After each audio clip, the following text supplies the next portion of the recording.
یاد کرو اس وقت کو جب فرمایا حضرت ابراہیم علیہ السلام نے،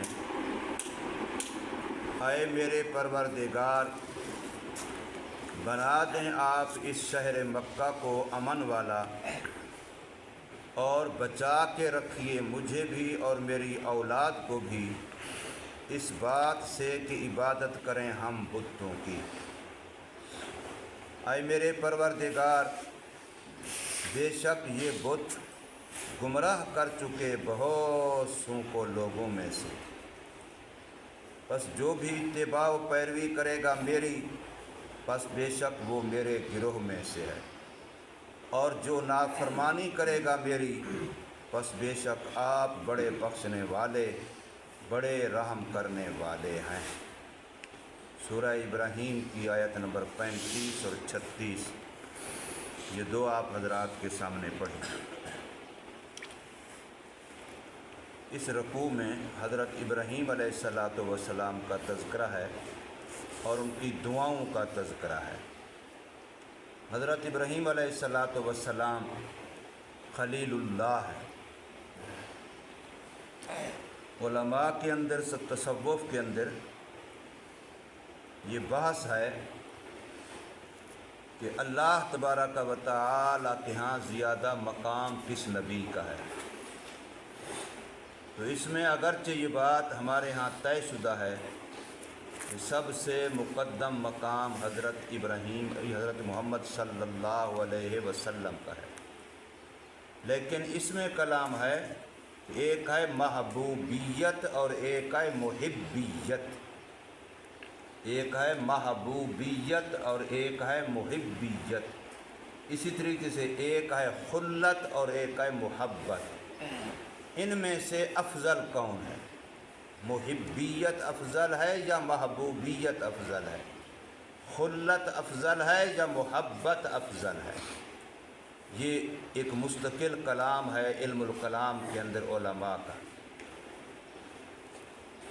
آپ اور ہم جو درود ابراہیمی پڑھتے ہیں، ابھی نماز کے اندر درود پڑھا ہے، تو اس میں ہم مشبہ بہ حضرت ابراہیم علیہ السلام کو بناتے ہیں، اپنے نبی صلی اللہ علیہ وسلم کو مشبہ بناتے ہیں۔ اگر کسی کی بہادری کی مثال دو، یہ بندہ شیر کی طرح ہے، تو اس کا مطلب کیا ہے کہ اصل بہادری کس کی ہے؟ شیر کی ہے۔ زیادہ اور بڑا بہادر کون ہے؟ شیر ہے۔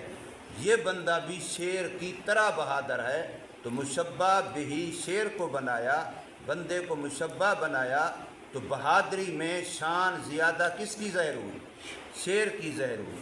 یہاں ہم جب درود ابراہیمی پڑھتے ہیں تو ہم اللہ تعالیٰ سے کہتے یہ ہیں، یا اللہ ہمارے نبی صلی اللہ علیہ وسلم پر ایسا درود و سلام بھیج جیسا تو نے ابراہیم اور آل ابراہیم پر بھیجا۔ اللہم صلی علی محمد وعلی آل محمد کما صلیت علی ابراہیم وعلی آل ابراہیم۔ تو گویا ہم ابراہیم علیہ السلام پر درود و سلام کو اصل بناتے ہیں، پھر اللہ سے درخواست کرتے ہیں جیسی برکتیں، جیسی رحمتیں، جیسا درود و سلام تو نے ابراہیم اور آل ابراہیم پر فرمایا، وہ ہمارے نبی اور ہمارے نبی کی آل پر بھی فرما۔ تو اس سے کیا لگتا ہے؟ شان کس سے بڑھ کے لگتی ہے؟ بظاہر جو شبہ ہوتا ہے ابراہیم علیہ السلام کی شان کا ہوتا ہے۔ تو ابراہیم علیہ السلام بڑی عظمت والے ہیں، بڑی اونچی شان والے ہیں۔ میں نے پہلے عرض کیا کہ جیسے ہمارے ہاں یہ بات اپنی جگہ پر طے ہے کہ سب سے افضل شان محمد صلی اللہ علیہ وسلم کی ہے، حضور کی شان محبوبیت کی ہے، ابراہیم علیہ السلام کی شان محبیت کی ہے، حضور کی شان محبت کی ہے، ابراہیم علیہ السلام کی شان خلت کی ہے۔ خلت سے محبت بڑھ کے ہے اور محبیت سے محبوبیت بڑھ کے ہے۔ اس لیے حضور صلی اللہ علیہ وسلم اللہ کے محبوب ہیں اور ابراہیم علیہ السلام اللہ کے محب ہیں۔ دوسرے لفظوں میں آسان میں کہہ سکتے ہیں ابراہیم علیہ السلام اللہ کے عاشق ہیں اور اللہ محمد کا عاشق ہے۔ اللہ تبارک و تعالی ہمارے نبی محمد صلی اللہ علیہ وسلم سے محبت فرماتے ہیں۔ تو ابراہیم علیہ السلام کی زندگی کے بڑے کارنامے ہیں، ان میں سے ایک سب سے بڑا کارنامہ ان کا کعبۃ اللہ کی تعمیر ہے کہ انہوں نے اللہ کا گھر بنایا۔ تو ابراہیم علیہ السلام نے جب اللہ کا گھر بنایا تو اس وقت انہوں نے کئی دعائیں کی۔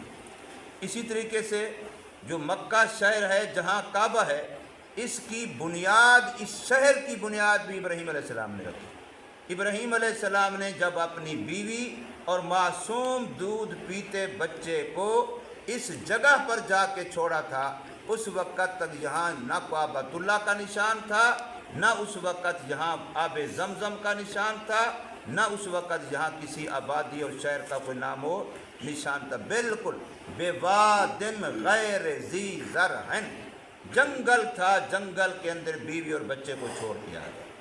پھر حضرت اسماعیل علیہ السلام کی ایڑی لگنے سے آب زمزم کا چشمہ نکلا، اس پانی کی وجہ سے قبیلہ جرہم کا قافلہ گزرتا ہوا وہاں آ کے پڑاؤ کیا، اور پانی کی وجہ سے انہوں نے وہاں جھونپڑیاں بنا لیں، وہاں رہنے لگ گئے۔ پھر انہی کی وجہ سے وہاں شہر بن گیا۔ اسماعیل علیہ السلام کی پہلی شادی بھی اسی خاندان میں ہوئی، دوسری شادی بھی اسی خاندان میں ہوئی، وہاں سے مکہ شہر کیا ہو گیا، آباد ہو گیا۔ پھر اسماعیل علیہ السلام بھی بڑے ہو گئے، ابراہیم علیہ السلام بھی کبھی کبھار کئی سالوں کے بعد جاتے تھے بیٹے کو ملنے کے لیے، دیکھنے کے لیے۔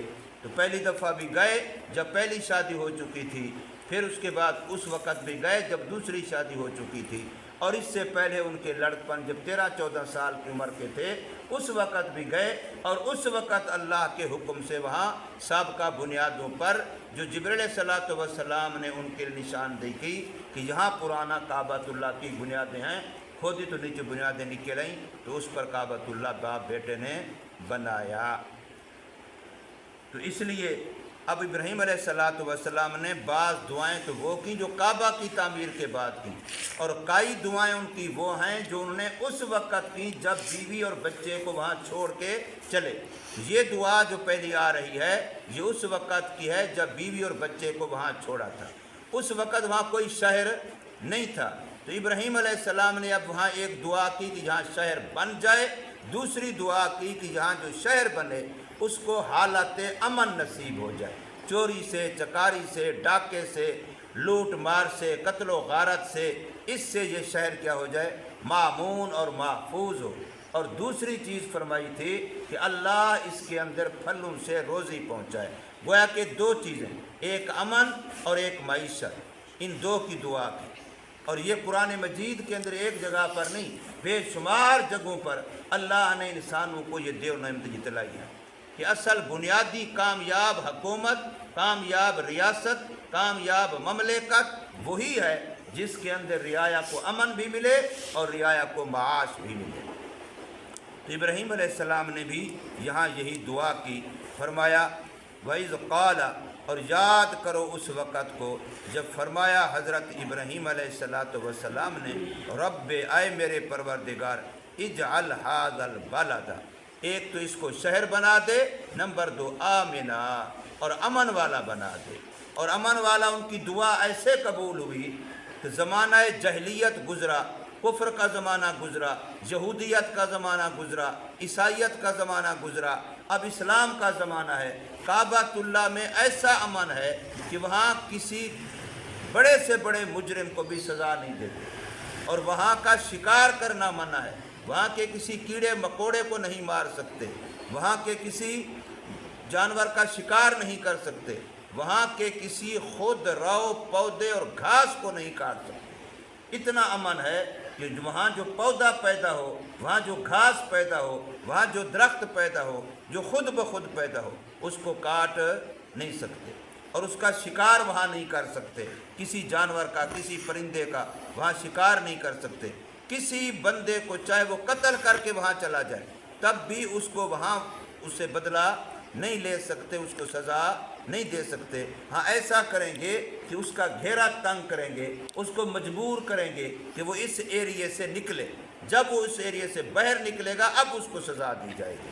تو اللہ پاک نے ابراہیم علیہ السلام کی دعا ایسی قبول فرمائی، ایک تو امن ہوا، دوسرا شہر بنا، اور اس کے ساتھ مکہ مکرمہ بنا، اور اس کے ساتھ اللہ نے اس کو رزق و روزی ایسا دیا کہ پوری دنیا میں کسی بھی جگہ پر کوئی پھل پیدا ہوگا وہ مکے میں ملتا ہے، حالانکہ مکے میں عرب میں خود کوئی پھل پیدا ہوتا نہیں ہے۔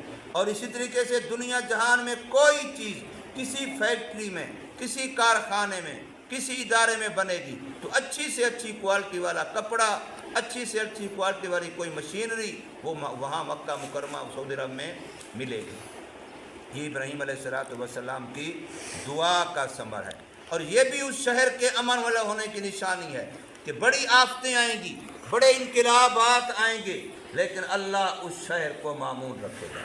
یہ بات آپ نے قرآن مجید کے 30ویں پارے سورہ فیل میں پڑھی ہے کہ ابرہہ بادشاہ حبشے کا ہاتھیوں کا لشکر لے کے آیا کعبۃ اللہ کو گرانے کے لیے، لیکن اللہ پاک نے اس کی حفاظت کی، وہ اس کو گرا نہیں سکا، بلکہ اس شہر میں داخل نہیں ہو سکا۔ اللہ نے چڑیوں کے ذریعے سے ہاتھی مروا دیے۔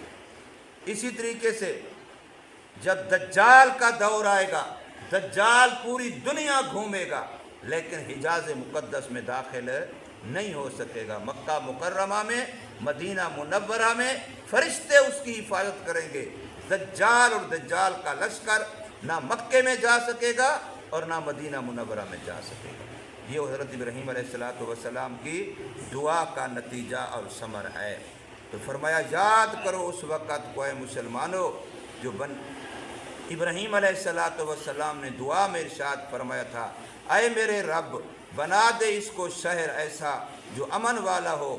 اور ابراہیم علیہ السلام نے یہ دعا کی تھی، یا اللہ مجھے بھی اور میری اولاد کو بھی بت پرستی سے بچا، شرک سے، بت پرستی سے مجھے بھی بچا اور میری اولاد کو بھی بچا۔ یہ اصل میں اہل مکہ کو سنانا ہے کہ تم اپنے آپ کو ابراہیمی کہلواتے ہو، اولاد ابراہیم میں سے ہونے کا دعویٰ کرتے ہو، اسماعیلی کہلواتے ہو، حضرت اسماعیل علیہ السلام کی نسل سے ہونے کا دعویٰ کرتے ہو، تو پھر 360 بت کس لیے؟ ابراہیم تو بت شکن تھا، وہ تو بتوں کو توڑنے والا تھا، تو تم تو بتوں کو پالنے والے ہو، تم بتوں کو بنانے والے ہو، تم بتوں کو پوجنے والے ہو، تو تم ان کے طریقے پر کہاں ہو؟ ان کی طرف نسبت جھوٹی کیوں کرتے ہو؟ اگر سچے ہو نسبت میں تو پھر بتوں سے بیزاری کرو۔ ابراہیم علیہ السلام نے دعا مانگی تھی، فرمایا تھا وَجْنُبْنِي وَبَنِيَّ أَن نَعْبُدَ الْأَصْنَامَ۔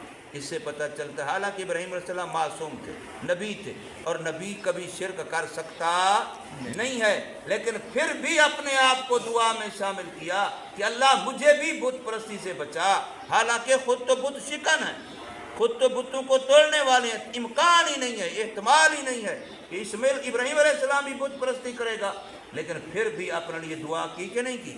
پہلے اپنے لیے کی، پھر اپنے نسل کے لیے، اولاد کے لیے کی۔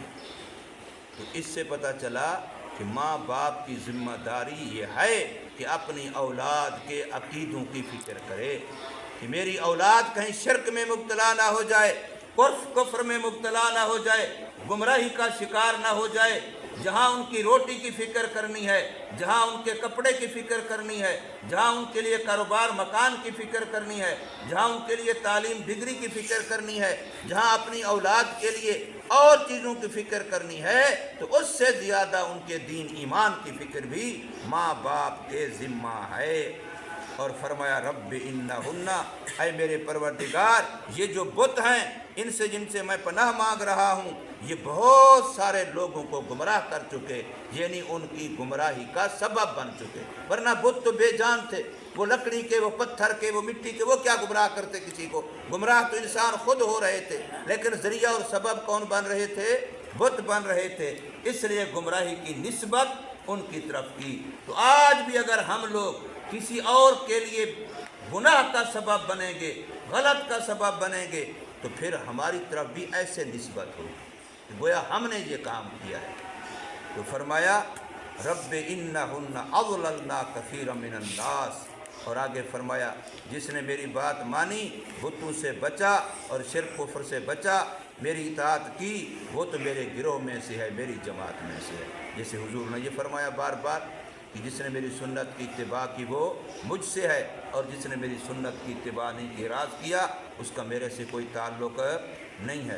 اور فرمایا جس نے میری نافرمانی کی، پھر خدا تو جان تیرا کام جانے، تو بڑا بخشنے والا ہے، چاہے تو کافروں کو بخش دے، تیرے سے کس نے پوچھنا ہے، چاہے کافروں کو ہدایت دے دے، چاہے ویسے بخش دے، بخش سکتا ہے، قدرت ہے، لیکن یہ الگ بات ہے، قانون اس کا یہ ہے کہ کسی کافر مشرک کو بخشے گا نہیں۔ تو قانون الگ ہے، وعدہ اس کا الگ ہے، اور وعدے کی خلاف ورزی بھی نہیں کرے گا، لیکن ایک ہے خدا کا اختیار کہ اللہ کر سکتا ہے، اللہ کر سکتا ہے۔ یہ بھی بڑا مسئلہ ہے، اپنے زمانے بڑا چلا تھا یہ۔